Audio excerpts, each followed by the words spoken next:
Hey, this is Joey and Mike from Powerbomb Weekly. The video you're about to watch right now does not have all the fancy stuff here on YouTube, and I apologize deeply. Life has been getting in the way, and it's more important to me that you get the video here now instead of just waiting 3 to 4 weeks before I can get it out. I apologize, but keep up, and we'll be back to the fancy stuff soon. Thanks a lot for understanding. More content in the future. Thank you, guys. Rumble. So, I'm not sure how we're going to cover the Royal Rumble, but we can start with... So, did you watch the pre-show? Nope. Okay. I know they lost. So, in the pre-show, I did not watch it either, but I read enough about it. So, in the pre-show, you had Nia Jax versus Shayna Baszler versus Asuka and Charlotte Flair for the Women's Tag Team Champions. Halfway through the match... Woo! Out comes Rick and his arm candy. In the robe. This distracts Charlotte.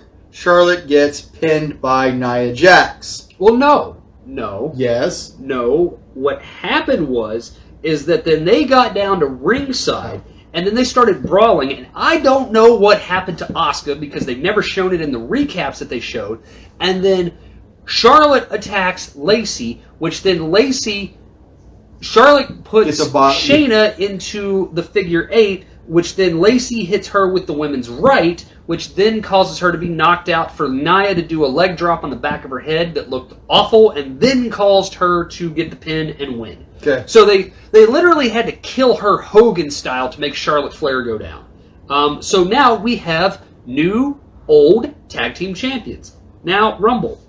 Rumble, young man, Rumble. So, Caden loved the fireworks that started the show. I bet he did. They go off and he goes, "It's fireworks." Do it again. I'm like, oh, he loved the fireworks. He was a big fan. So, we are exactly where I was hoping we would be when we started this. So, 30 and 30? So, we can do this. We first start with Drew McIntyre versus Goldberg. We're not going to make it. I apologize. This was the dumbest thing. This was so stupid. This started the show. I don't care about the pre-show before. Right, I'm talking about when I hit play on this show. This makes sense perfectly that this started the show. Well, it had to start the show because of everything. It made no sense because this was so stupid. So, first off, just give me this and tell me why I will. I'm going to go quick. None of the security people have their face masks on. Okay. Why does Bill Goldberg have security? There's no one in the building. Nostalgia. Because it's nostalgia. Because Goldberg is an old, bitter bastard monster who wants to challenge Drew to show him respect when Drew has shown him respect. Drew then sucker punches him and then spears him to do the Goldberg match thing that Goldberg has been doing, which Goldberg gets out of. And then Goldberg and them brawl outside, and Goldberg spears him through a retaining wall, and Drew has to tell the ref team to keep... Oh, I forgot. The bell has not rung. So even though the wrestlers touched, the bell still has not rung. Drew has to tell the ref, as he gets back inside, clutching his ribs, to start the damn match. They then do a spear and a thing, and then Goldberg...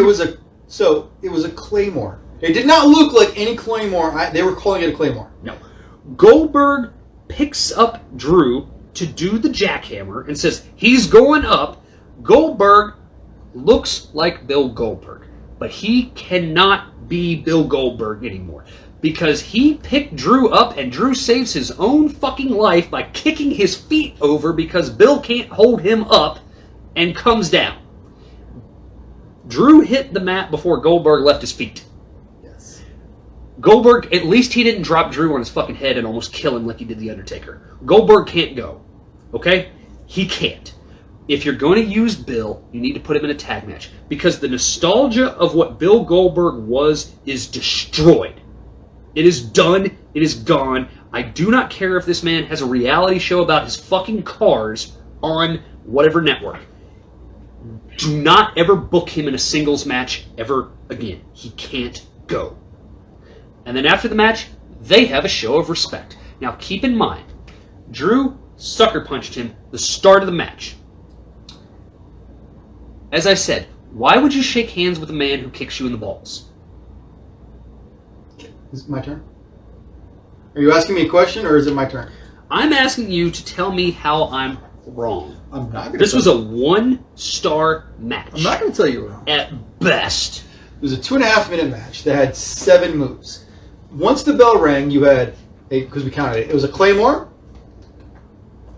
Bill tried to spear him, but he got Claymored. You had a Claymore. You had a spear. You had a spear. You had a messed up jackhammer. You had a spear. You had a Claymore. 7 moves in the entire match. Okay. Bill didn't even do the clothesline. He didn't do the punch. So he didn't do the sidekick. So there was 3 actual moves, 7 in total. The match was horrible. You had Goldberg. The problem I have is we're going to argue the same point but differently. And I have some background on the whole jackhammer thing. So you have, I'm looking at it from the other view. Why would you shake? You're saying why would you shake hands with a man who kicked you in the balls? I'm going to ask you this: why would you come out saying you're a disrespectful little shit? You're a disrespectful little shit. You're a disrespectful little shit. I'm going to teach you manners. I'm going to teach you manners. I just got my ass kicked by you. Thanks for the great match. Oh, look, he's proving my point on the opposite side of it with the other side of the argument that I also had. Right. None of it made sense. By the way, none of it made sense. Keep in mind, at least in this promo, they showed more of the section of Raw that they cut, where Drew was talking on the mic, and that caused Goldberg to come out on the Legends Night thing. I want you to keep in mind, though, Randy Orton literally slapped the Big Show. He made fun of Mark Henry, and we made fun of that in the video that now has us banned in 6 different foreign countries on YouTube. That might have just got us banned again. He disrespected all of the legends. But Goldberg, who should be in a theatrical production style match that is Bray Wyatt and all the lights and stuff going in and out, because Bill's smart enough to go, I'm not getting involved in that shit. Why didn't he go after Randy? Why didn't he come back and say, hey, Hunter didn't get the job done either. I need to teach that little bastard respect. No, he went after the guy who actually said, hey, it's really great to see all these legends out here for my match that I just had with Keith Lee. Yeah, no. So, yeah. So here's the thing. So after Goldberg almost killed the Undertaker. Yes. And after Goldberg could not get Bray Wyatt up, they were like, we're concerned that Goldberg cannot do this move against Drew. Which is why he said he's going up. To which Vince goes, I don't care what it takes. Goldberg gives me a jackhammer. Kevin Dunn tried to get it taken off. He's going to kill someone if he does it again, okay?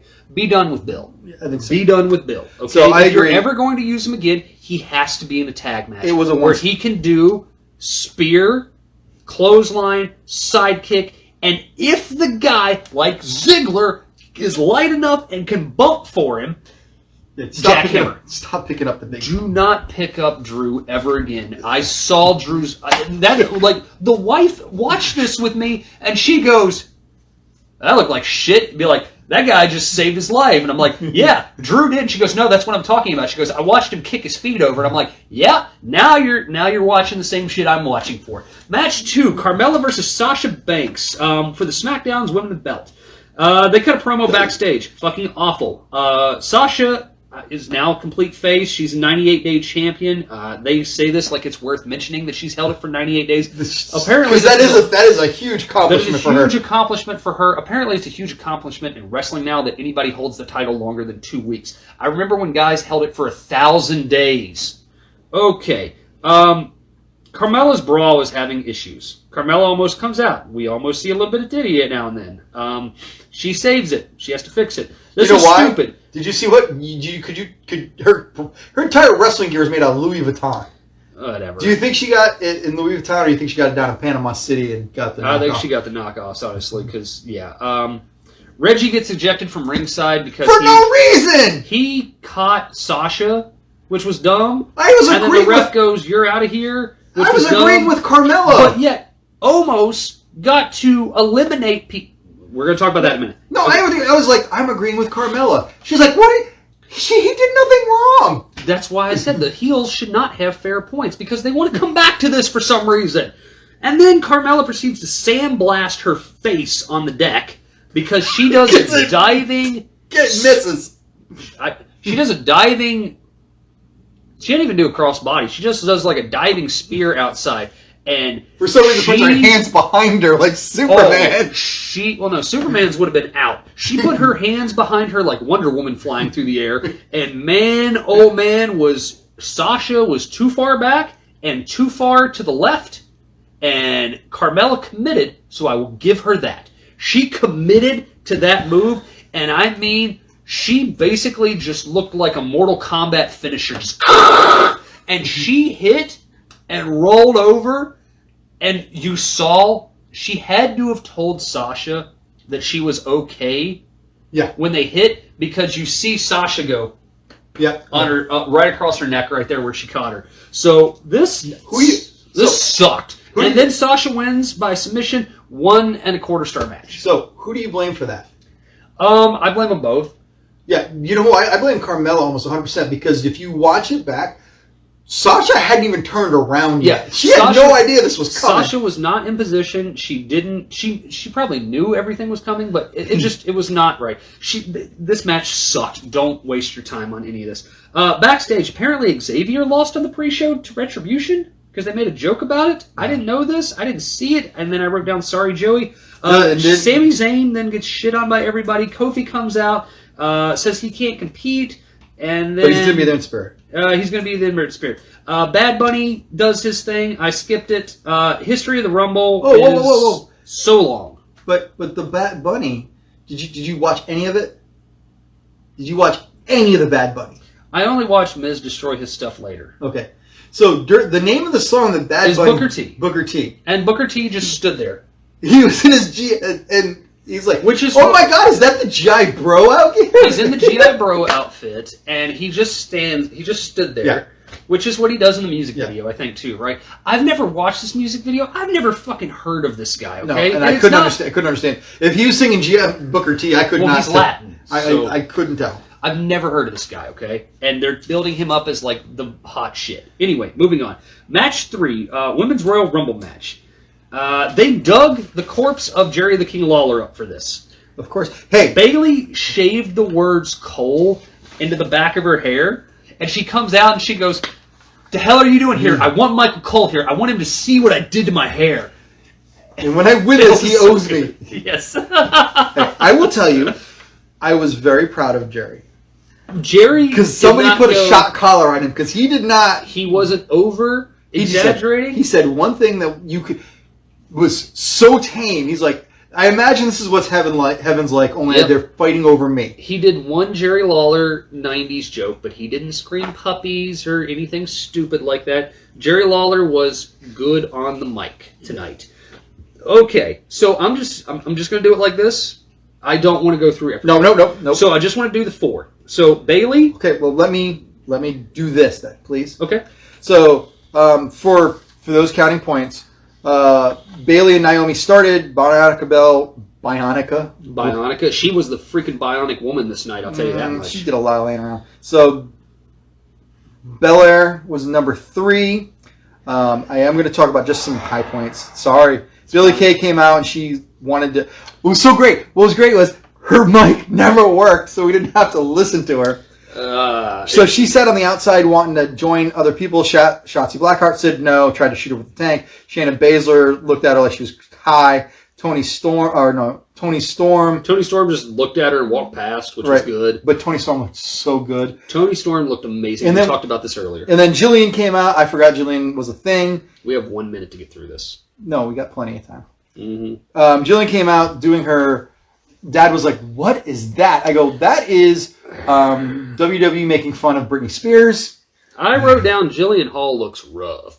She is 49 years old. And then I wrote down Victoria still looks great. With a lot of makeup. So Jillian came down. She couldn't get her head set out.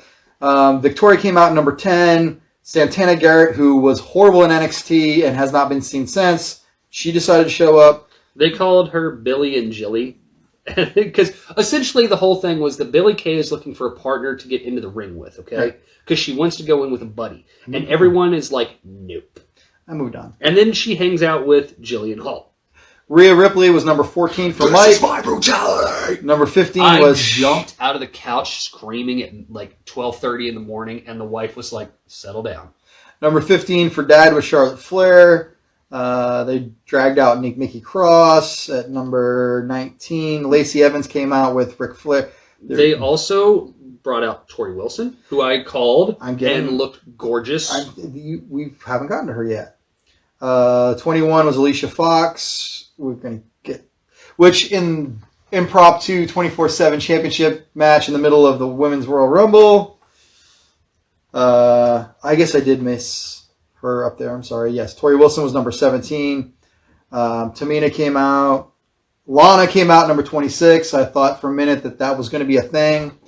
Then for me, number 27, Alexa Bliss came out. The wife popped when Alexa comes out. She goes, yay, it's the little girl. And then Nia Jax and Natalya. Yeah, it was weird that number 30 was Natty. But that was a pre-show thing that they did on... That no one watched. That nobody watched. Okay. Some quick notes to take away. In the middle of the match, R-Truth runs down, and they tell him, no, this is the wrong Rumble. And he goes, oh, okay, wrong Rumble. And then the people that WWE employ to run around and chase Truth proceed to run around and chase Truth through the middle of the Women's Rumble match, which then causes Alicia Fox to pin Truth to become the 24/7 champion, which then leads to her being eliminated later on, which then leads to Truth pinning her and winning the championship back. Is everybody on board with the fact that they're literally employing people to chase R-Truth around while they couldn't afford to keep the guy who looked like a fucking caveman who got jobbed out to Jon Moxley? Okay, so Lana's back, damn it. Alexa number 27. Ripley then eliminates Alexa. Okay, so I'm very glad that they did not do a gigantic production of Alexa's thing during this. It started, and then it stopped. The only problem I have with this is that I went, oh God, I hope they didn't just drag poor Rhea into this. Because Rhea Ripley, the Nightmare, versus Alexa Bliss, the demon-possessed fiend, I don't think so. Will cause me to stop watching. Okay, we get down to the final 3. And I am thinking, as we talked about, I go, Charlotte's going to dump them both. Mm-hmm. And by the way, I'm thinking, oh shoot, my girl's going to win. My star player's going to win the Rumble and main event WrestleMania. This is going to be great, right? And then Bianca and Ripley eliminate Charlotte Flair. Mm-hmm. And then, I think this was legit Vince saying, okay, you keep telling me about Ripley and you keep telling me about Bianca. I need to see what this looks like. And the 90 seconds, 2 minutes that we got of this, I wrote down, I don't care who wins. I have points on the board. Now, this was so cool. There is a lot of pictures going around where you can clearly see both of Bianca Belair's feet on the ground. She was hanging like 3 or 4 different times. There have been screenshot after screenshot after screenshot where she actually had 2 feet on the ground. I'm just gonna say it's either gonna pretend it didn't happen or it's gonna become something later. Maybe if it comes something later, that's fine, and just say the refs didn't caught it. Ripley has a legitimate thing. Because honestly, I really thought that they were going to try and redo Ripley and Flair. I did too. Because I figured Flair losing the women's titles would then challenge Asuka, take the belt off Asuka, and then we would get Ripley and Flair at what might be a live crowd for WrestleMania this year because Florida's open, and as we said last week, they're projecting about 30,000 people to get COVID. So, this was fine. The women's match was good. And then the 2 people got down to it, and it looked great. And then Bianca Belair, I keep calling her Blair, I'm sorry, hon. She wins the Royal Rumble for the women's side. And the one thing that I want to take away from this is Bayley was amazing in this. Bayley was a ring general. If you watch this, go back and watch this. She is literally in place to help everyone. Anytime something's not going on the camera, that I swear it's like she knew where they were shooting. Because as soon as somebody didn't look like they had somebody on him, Bayley was on him. or Bayley was getting somebody on them to do it. So, and then when they eliminated Bayley, who I thought should have come down into the Final Four, the match kind of just went wherever the hell it went, and nobody knew what the hell they were doing. So, one of the biggest problems I had with this match was there were many times that there were way too many women in the ring. This was both the male and female side of there was just too many people in the ring. Male was much better. The male never really had more than 6. No, there was a lot of people in the ring. Most of the time it had less than 6 people. The other issue that we have to take away from this, and this is a theme throughout the show, and they have to stop this for the Rumble, okay? They have to stop this. Too many people getting out of the ring, not being eliminated, getting back into the match. Billy Kay, a bunch of other people were hitting the deck, sliding in and outside. Bayley should have been the only one to do it because she's a heel, and it was the spot that was awesome where she literally baseball slid out from underneath, I think, Bianca Belair's legs, and power bombed some girl onto the mat. And she looks at the ref and she's like, didn't go over the top rope, and gets back in the ring. That should have been the only spot where people were getting in and out of the ring and fine. The men's match was much worse, and we'll talk about it. Backstage, Miz and Morrison talks about Bad Bunny. Before you go there, so Rhea Ripley had the most eliminations. She had 7. Yes. Shayna Baszler had 6. Bianca Belair had 4. Nia Jax had 4. And then a few other people, including Charlotte Flair, had 1. Those are important points. Joey had to do a lot of homework. Miz and Morrison get shit on by Bad Bunny.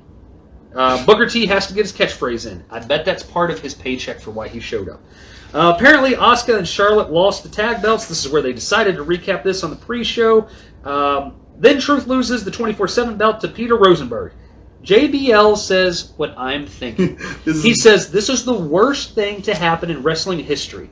And Corey Graves goes, I think David Arquette is finally off the hook.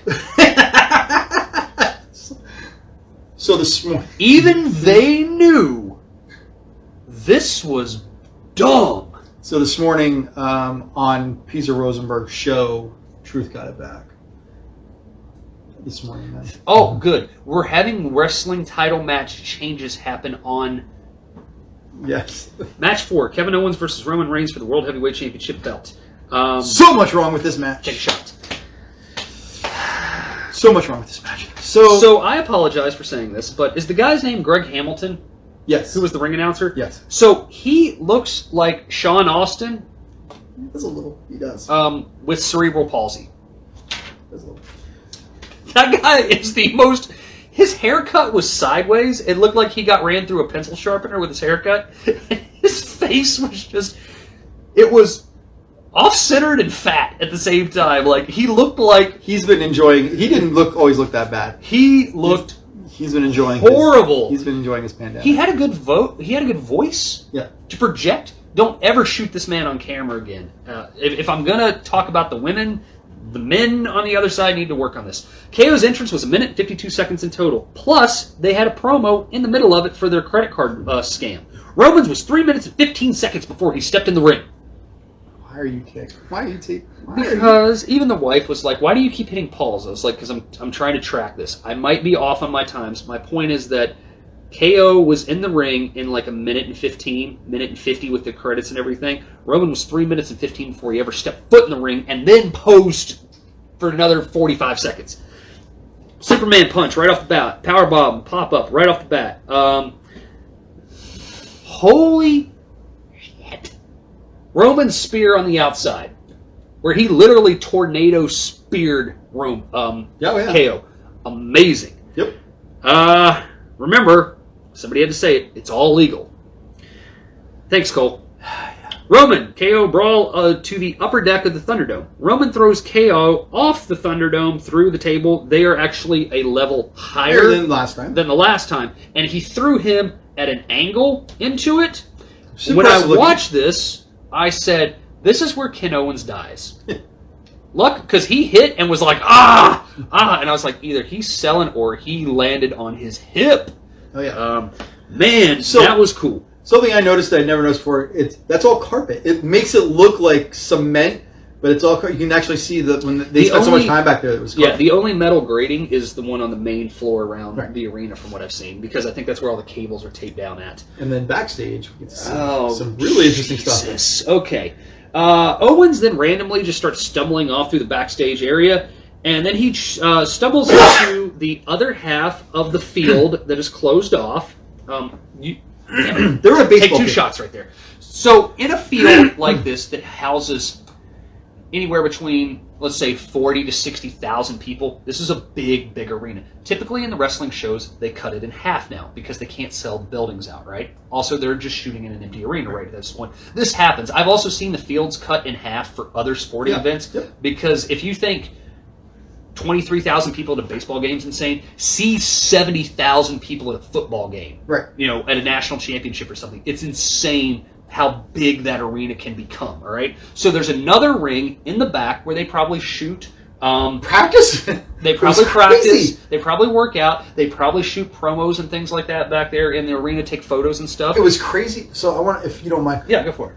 It was crazy to see what I essentially, the garbage bag that they put around the Thunderdome to make it black and get all the lights. Yeah, so it's blackout curtains. Right, and then you see this whole, because it's a dome, the Tropicana Field is a dome, and you see all the light, this natural sun that's coming through, and like it's all got the rubber interconnected flooring because they're not going to let you walk on an outfield in a baseball field. We know that, and you see all this and all the extra seats, and it was really awe-inspiring. I was like, this is really cool to see the back of it. It would be great if they shot like an open arena match, right, or a closed arena match. I mean, granted, everything's closed for them right now, but the visual of that, I agree, and they hit it at like magic hour too, right, where it was like low light coming through the clouds. It looked great. But then you had, like you said, this ring that had out in the middle of the field. It was like,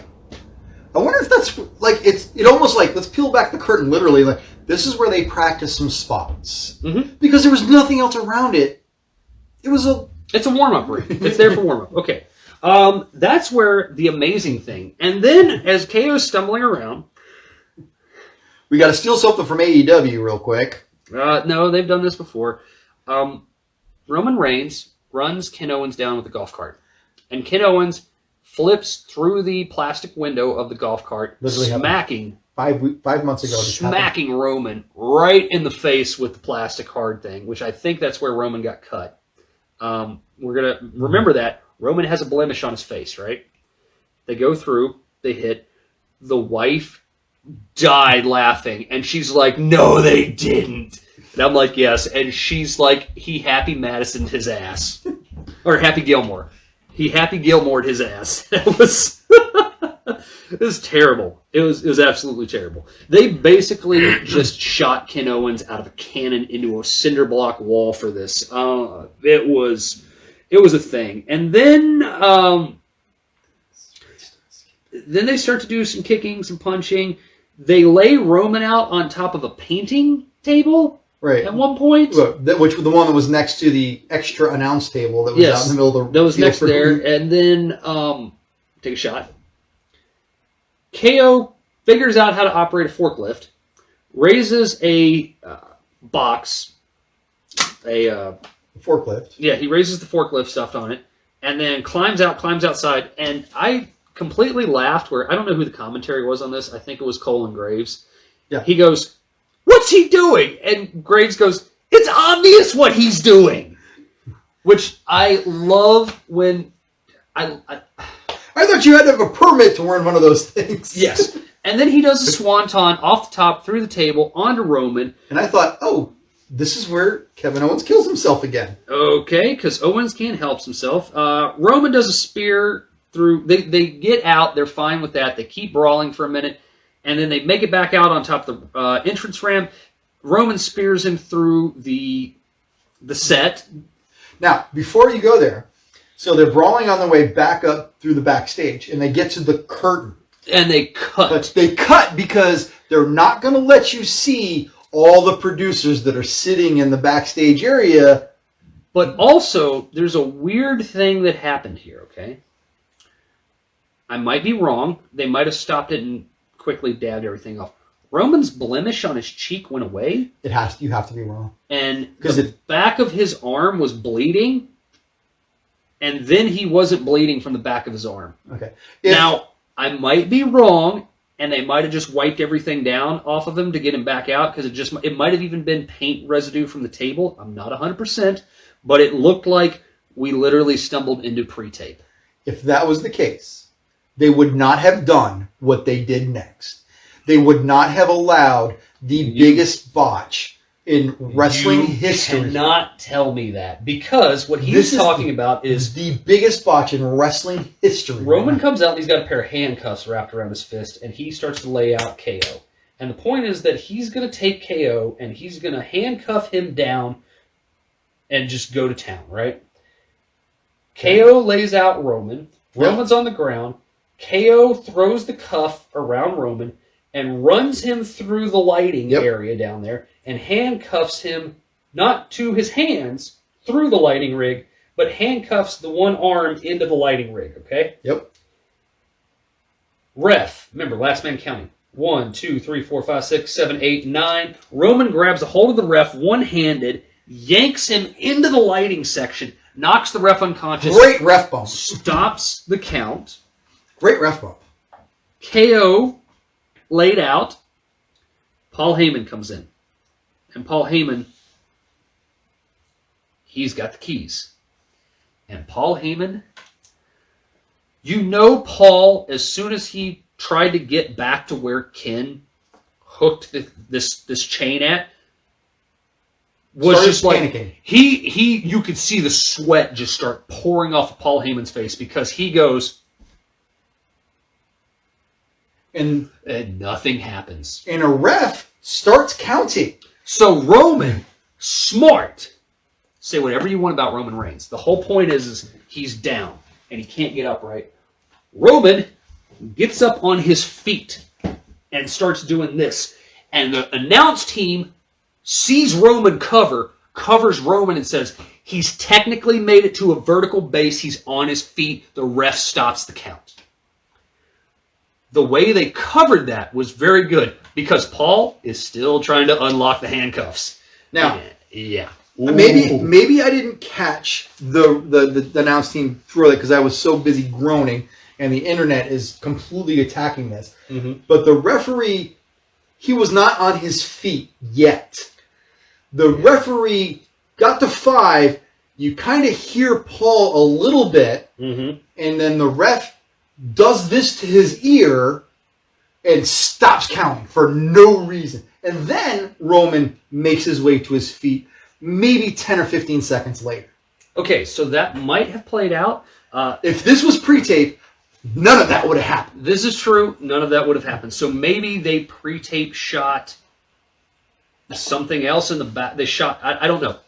Or, like I said, they just hung around in the back and wiped all the because it did take a while for them to get through. It took a long while for them to get through. Maybe they got a drink. Okay, yeah. No, this was there because then so Paul gets the handcuffs undone because Roman eventually says, "Get my wrist," not that, essentially. So I don't know if they had another spot plan where they were supposed to use the handcuffs, but they finally get Roman's wrist out.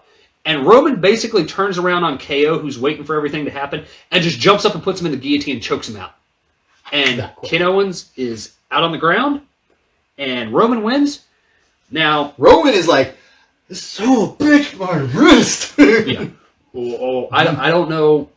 I mean, honestly, when it comes to things like that, I know. But the fact that he ran the cuffs, because the cuffs were the long cuffs, right? They were not the short cuffs, right?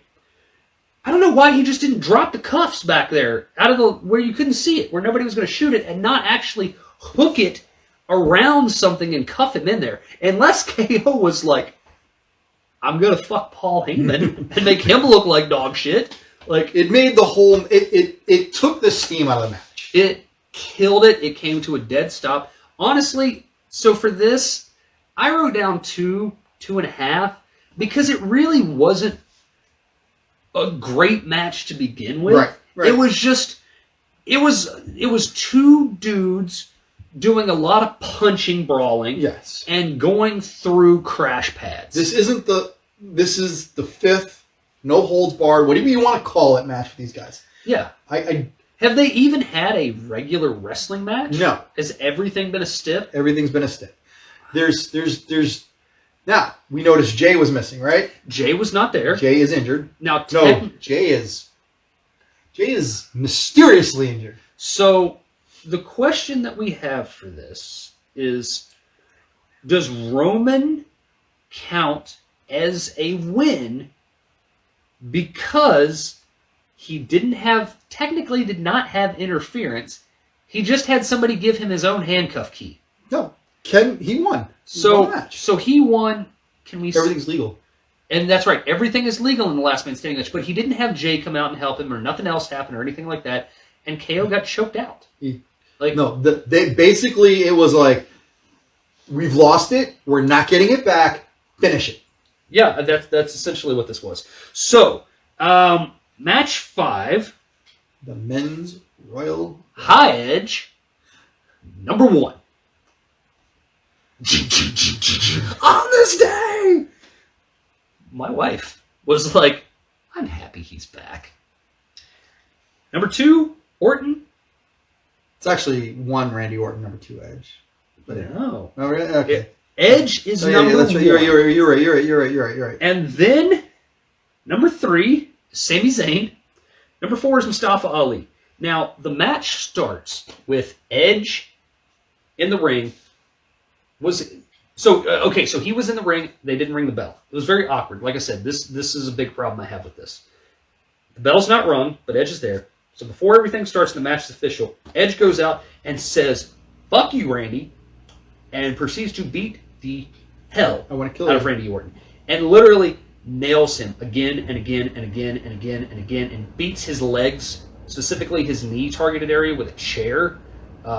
Orton, I don't know if they gimmicked or shot it afterwards, where they took his knee pad and ripped it open to show where he'd just been beating on his knee, essentially. And Edge was just like, you took 8 months of my career that I don't have from me. I'm taking your head off. This was fine. This was a good blood feud. However, though, there's a lot of people outside the Royal Rumble ring match running around on the ring. And then they get back in. Now, it was, when the ref stopped him, they did it very believable. They made you go, is he really hurt? It's like... Okay, my thing... I knew better. It looked... Oh, absolutely. This is my note for this, though. Why, in God's green earth, would we have sympathy for Randy Orton, who got hurt? We don't. No one. And the announce team is like, ooh, I don't think Orton can go on. Ooh, the damage to the knee looks bad. Orton can barely walk. Good. Orton can't get it. Orton's having to be helped out by multiple refs. Orton can't do anything right now. Good. No one on the announce team, who should be the voice of the people, went, good. Did you see him murder Bray fucking Wyatt 3 weeks ago with fire and then tattoo a little girl in the middle of the ring? Like, now, no. I thought... No. And they built Edge up great, by the way. Sorry to cut you off. But No, you're not. I am sorry. Because what was awesome was they just waylaid Edge. Because remember, there's four people and 3 heels in the ring right now, okay? And once they got everything back in the ring and kick-started, and Orton eventually got laid out and rolled out into the bottom rope, and they made sure to note he's not eliminated, he's hurt, we don't think he can continue, they just kept beating the crap out of Edge. Edge had no backup. Edge was not till number 5. They made Edge.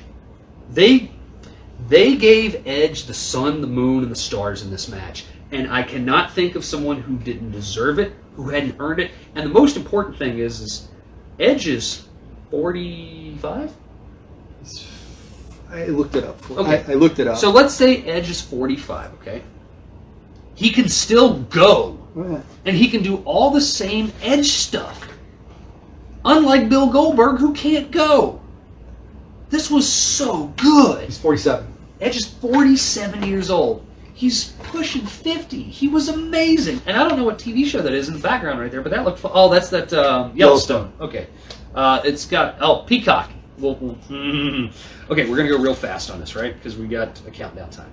So, This was, but just so good for how they did Edge in this So match. I thought to myself, so Dad and I talked about it. We're like, okay, so what's going to happen is either Randy's going to say he never lost, or he's going to show up at the end. We'll see what happens. Yes.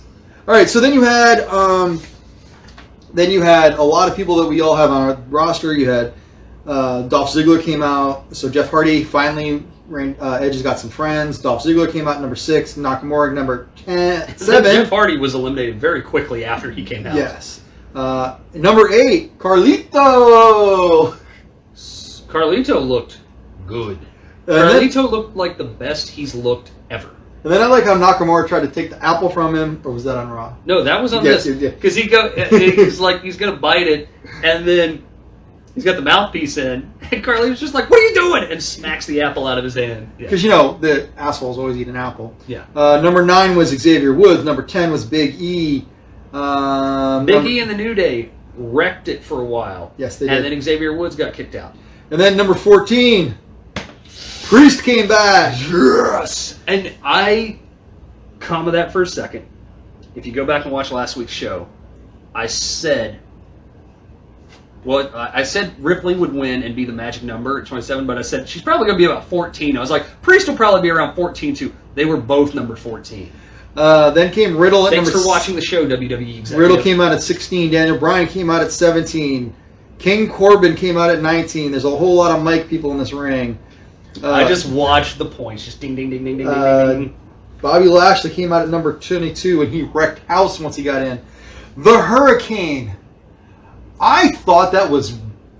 I swear that was Sami Zayn dressed up like the Hurricane. That was Shane. The problem with Shane is, you remember he had the motorcycle accident a couple Yeah. years ago? So he got really jacked for his return for TNA. And then his beard, but the beard just threw me off. Yeah, but now he's backstage, so he's on COVID diet right now. Now 24, we had Christian show up. I was excited about that. And, So good. I will say that I'm glad. And Christian looked like he did when he retired He did. 7 years ago. And he never left his brother's side. Yeah, they didn't turn him. They didn't do the And turn. I thought they were going to.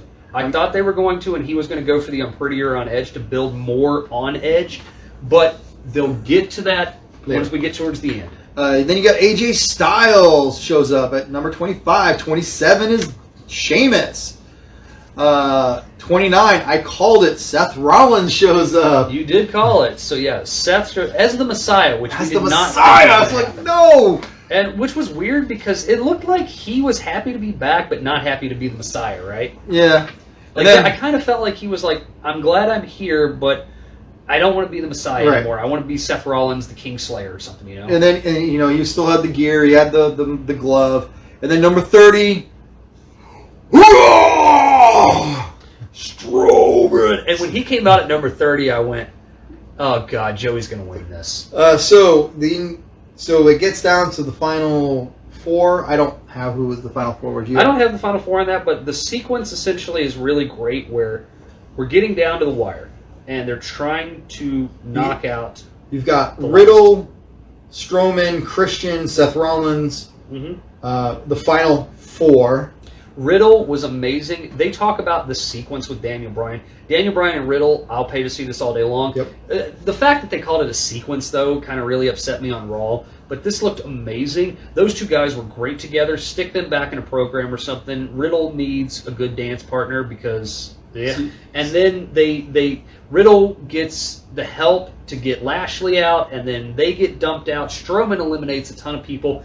And then the last good sequence that we really get into with the final couple ones is they're trying to knock out, and Christian is on the ropes trying to get everything out, and Christian ends up going over, trying to help save Edge and eliminate another guy. So Seth Rollins. And Christian's trying to get Seth Rollins out. Yeah, and then Seth doesn't go, and then Christian ends up going, and then Edge is just like, oh no, no. And Christian has the kind of look on his face like, it wasn't about me.